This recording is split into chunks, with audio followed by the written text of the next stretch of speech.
Alright, so in this video I'm going to teach you how to teach another individual how to deadlift properly. A lot of the cues I use to teach a deadlift helps beginners very much to kind of set themselves up in the ideal position. However, it does take a lot of practice. Deadlifting for the first time for someone, or even just the second or third time, is sort of like riding a bike.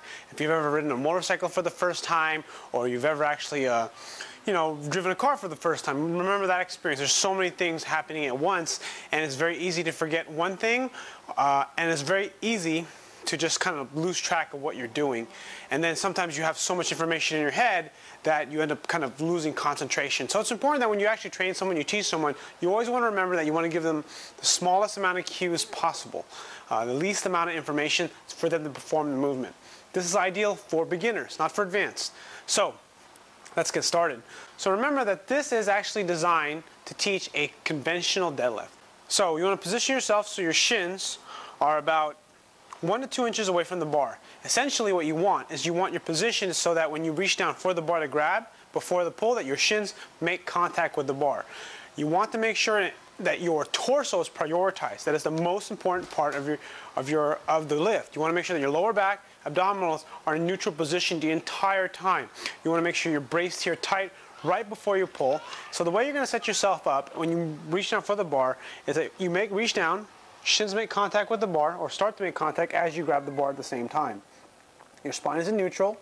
Now, this is not an ideal position if you can see me here from the side view angle, because my shoulders are too far in front of the bar. Ideally, we want the bar to be lined up over the shoulders. So to do that, I need to rock back into my hips. Now, from this position here, what happens is that my body is too low, and I don't have an ideal pulling position. So in order for me to get ideal pulling position, I need to push my hips back a little bit more, so that way I can get more contraction out of my hamstrings and glutes.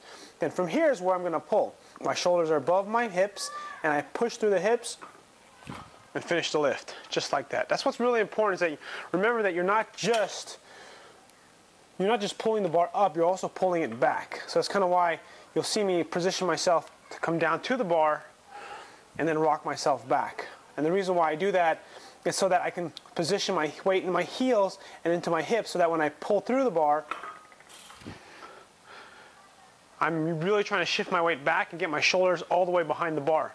One thing to remember is that if you can actually get to the bar and you have good flexibility, because I have very tight hamstrings, and a lot of people that you train will have tight hamstrings, is that when they reach down for the bar to get the ideal pulling position, they may not have the flexibility to get down there.